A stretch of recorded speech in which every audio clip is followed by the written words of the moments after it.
जो काम करणार नाही त्याला बंदुकीचा धाक दाखवायचे, जो विरोधात बोलेल, जो विद्रोह करेल त्याला बंदुकीने गोळी मारायची. हे राज्य 80 वर्षापूर्वी या देशात होतं. मग आपल्या स्वतंत्र सैनिकांनी त्यांच्याशी भांडून, छातीवर गोळ्या घेऊन, रक्त सांडून आपल्या देशाला स्वातंत्र्य मिळवून दिलं. मग आज कोण देशाचा मालक आहे? आपल्या देशाचा मालक कोण आहे आज? माहितीये का कोणाला? 80 वर्षापूर्वी कोण मालक होता आपल्या देशाचा? आता कोण आहे? आता आपण मालक आहे. आपण मतदान करताय ना, आपला आईवडील मतदान करताय ना, आपला आईवडील मतदान करते, आपला नेता निवडते, मग ते नेता शासन करते. आता ते नेता शासन करते म्हणजे ते नेता मालक नाहीये. मालक आपले आईवडील आहे. तुम्ही मालक आहे. तुम्ही ज्याला मतदान करता तो निवडून येतो, शासनात कॅबिनेट होतो आणि मग आपण जे टॅक्स भरतो त्या टॅक्सच्या माध्यमातून ते सरकार चालवतं. आता सरपंच आहे, सरपंच गावचा मालक आहे असं वाटत ना तुम्हाला? वाटतं का? तुम्हाला वाटतं सरपंच आहे की नाही? सरपंच गावचा मालक नसतो. आपण निवडून दिलेला नेता गावचा मालक नसतो. तो आपला नौकर असतो. आपली व्यवस्था बघण्यासाठी आपण त्याचं शिक्षण बघून, त्याची प्रतिष्ठा बघून, त्याचं नॉलेज बघून त्याला त्या पदावर आपल्या पालकांनी बसवलेलं असतं. सरकार चालत असताना छोट्या छोट्या तालुक्यामधून निवडून दिलेले लोकप्रतिनिधी सरकारमध्ये जातात. सरकार तयार होतं. लोकसभा, राज्यसभा, विधानसभा, विधान परिषद तयार होतं. तिथं आपले आईवडील मतदान करतात. तिथं आपण लोकप्रतिनिधी पाठवतो आणि मग आपला देश आता चालतो. आता कोण आहे देशाचा मालक? तू सांग बरं, देशाचा मालक कोण आहे? उभं राहा बेटा. आपण सर्व, बरोबर? कोण चालवतंय देश? सरकार. सरकार कोण बनवतंय? मंत्रिमंडळ. मंत्री कोण बनवतंय? संविधानाने कॅबिनेट तयार केलंय. त्यांना निवडून कोण देतंय? तुम्ही दिलंय का? कोणी दिलंय? मग मम्मी पप्पांनी दिलंय. आता हे आपल्याला माहित पाहिजे, देशाचा मालक कोण आहे, देश कसा चालतंय, सरकार कसं चालतंय, लोक निवडून कसे येतात, त्याच्यावर तुमचं भविष्य आहे बाबा. लक्षात आलं तुमच्या? आम्ही दांगडा करतो, आम्ही राडा करतो, सरकारला म्हणतो की बाबा आमचा हक्क द्या, आम्हाला एक शिक्षक द्या, बरोबर? हा हक्क आपण सरकारला मागत असतो. सरकार आपण स्थापन केलेलं असतं. इंग्रजांनी आपल्यावर अत्याचार केले. आपला देश त्यांच्या जळाख्यातून, त्यांच्या तावडीतून स्वतंत्र झाला. मग नेमका देश कुठं गेला, नेमकं देश कोण चालवतं हे आपल्या सर्वांना माहित पाहिजे. एवढंच या ठिकाणी माझा उद्देश होता. आपल्या सर्वांना पुन्हा एकदा स्वातंत्र्य दिनाच्या खूप खूप शुभेच्छा.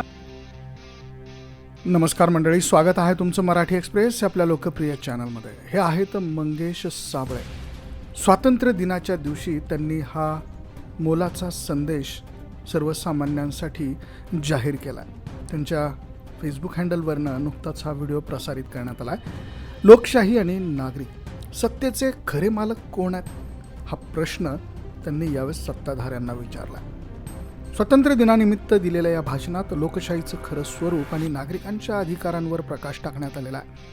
ब्रिटिश राजवटीतील गुलामगिरी आणि आजच्या स्वतंत्र भारतातील नागरिकत्व यातला फरक स्पष्ट करत देशाचा खरा मालक कोण आहे हे त्यांनी सांगितलं. त्यांनी सांगितलं की सामान्य जनता हा देशाचा मालक आहे. तर 80 वर्षापूर्वी ब्रिटिशांची सत्ता ही देशामध्ये होती, जिथे विरोधात बोलणाऱ्यांच्या विरोध बंदुकीचा धाक दाखवला जात होता. आपल्या स्वतंत्र सैनिकांनी प्राणांचं बलिदान देऊन देशाला स्वातंत्र्य मिळवून दिलेलं आहे. आज आपण अशा व्यवस्थेत आहोत जिथे कोणतीही हुकुमशाही नाही, तर सामान्य नागरिक या देशाचे मालक आहेत. आपण मतदानाच्या माध्यमातून आपलं प्रतिनिधित्व निवडतो आणि ते प्रतिनिधी आपल्या वतीने शासन चालवतात. देशाची व्यवस्था चालवण्यासाठी आपण शिक्षण, प्रतिष्ठा आणि ज्ञान पाहून लोकप्रतिनिधींची निवड करतो. ग्रामपंचायतीचा सरपंच असो किंवा लोकसभा, विधानसभेचे सदस्य असो, सर्वजण जनतेने निवडून दिलेल्या टॅक्समधून सरकार चालवत असतात. ही संपूर्ण यंत्रणा, कॅबिनेट, विधानसभा, संसद नागरिकांच्या मतांवर आधारित आहे. त्यामुळे देशाचं भवितव्य हे नागरिक देशाचं प्रतिनिधित्व कसे करतात यावर अवलंबून असतं. इंग्रजांच्या अत्याचारातून मुक्त झाल्यानंतर देश हा नेमका कोण चालवतोय हेच आपल्याला कळणं झालंय. प्रत्येक नागरिकाला, विशेषतः तरुण पिढीला माहीत असणं गरजेचं आहे की देश हा आपल्याच हातातून चालला पाहिजे. जेव्हा आपण सरकारकडे शिक्षकांची मागणी करतो किंवा आपल्या हक्कांसाठी आवाज उठवतो, तेव्हा आपण प्रत्यक्षात आपणच स्थापन केलेल्या सरकारला जाब विचारत असतो आणि तो जाब आपण विचारलाच पाहिजे, असं यावेळेस मंगेश साबळे यांनी ठणकावून सांगितलं. ही जाणीव ही आपल्यामध्ये असणं हाच लोकशाहीचा खरा गाभा आहे, असं प्रतिपादन त्यांनी यावेळेस केलं. देशाचा खरा मालक हा नागरिक आहे, ही भावना मनात रुजवून लोकशाही प्रक्रियेमध्ये सहभागी आपण झालोच पाहिजे. त्याचबरोबर लोकप्रतिनिधींची निवड करताना त्यांचं शिक्षण, त्यांचा अनुभव, त्यांचं चारित्र्य याचा विचार देखील आपण केला पाहिजे. आपल्या मूलभूत हक्कांसाठी, शिक्षणांची सोय करण्यासाठी सरकारकडे संघटितपणे आपण मागणी केली पाहिजे. देशाची शासन व्यवस्था आणि संविधानिक प्रक्रिया समजून घेतली पाहिजे, कारण त्यावरच आपलं भविष्य अवलंबून असल्याचं मत यावेळेस मंगेश साबळेंनी व्यक्त केलं आहे.